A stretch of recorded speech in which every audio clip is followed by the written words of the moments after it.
بسم اللہ الرحمن الرحیم۔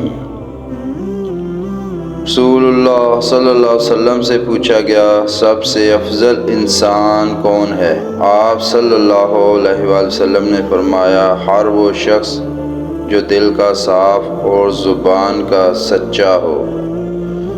رسول اللہ صلی اللہ علیہ وآلہ وسلم نے فرمایا، نظر کا لگنا حق ہے۔ اگر کوئی چیز تقدیر پر سبقت لے جانے والی ہو تو وہ نظر ہوتی ہے۔ رسول اللہ صلی اللہ علیہ وآلہ وسلم نے فرمایا، ایمان کے 70 سے زائد درجے ہیں، ان میں سے افضل ترین لا الہ الا اللہ کہنا ہے۔ جان دو عالم صلی اللہ علیہ وآلہ وسلم نے ارشاد فرمایا، ایسے شخص میں کوئی خیر نہیں جو نہ خود محبت کرتا ہو اور نہ اس سے محبت کی جاتی ہو۔